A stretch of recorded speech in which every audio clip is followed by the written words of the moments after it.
স্থানীয় সময় মঙ্গলবার সকালে তেল আবিবের ডিস্ট্রিক্ট আদালতে প্রবেশ করেন ইসরায়েলের প্রধানমন্ত্রী বিনিয়ামিন নেতানিয়াহু। একাধিক দুর্নীতি মামলায় সাক্ষ্য দিতে প্রথমবারের মতো আদালতে হাজির হন তিনি। দেশটির ইতিহাসে ক্ষমতাসীন কোন প্রধানমন্ত্রী হিসেবে আদালতে সাক্ষ্য দিতে হলো নেতানিয়াহুকে। এর আগে তাকে অনেকবার আদালতে হাজির হওয়ার নির্দেশ দেওয়া হলেও তিনি বারবার বিলম্ব করেন। ফৌজদারি বিচারের মুখোমুখি হওয়া নেতানিয়াহুর বিরুদ্ধে ঘুষ, প্রতারণা ও বিশ্বাসভঙ্গের অভিযোগ আনা হয়েছে। 2019 সালে এসব মামলায় তাকে অভিযুক্ত করা হয়। যদিও আদালতে নিজের বিরুদ্ধে আনা সকল অভিযোগ অস্বীকার করেছেন নেতানিয়াহু, এমনকি এসব অভিযোগকে হাস্যকর বলে অভিহিত করেন তিনি। পরে আদালত জানান নেতানিয়াহুকে এসব মামলায় সপ্তাহে 3 বার সাক্ষ্য দিতে হাজির হওয়ার প্রয়োজন হতে পারে।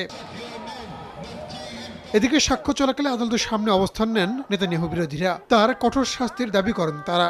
অন্যদিকে নেতানিয়াহু সমর্থকদের দাবি, মিথ্যা মামলায় অভিযুক্ত করা হয়েছে তাদের নেতাকে। রাহানুল রানা, সময় সংবাদ।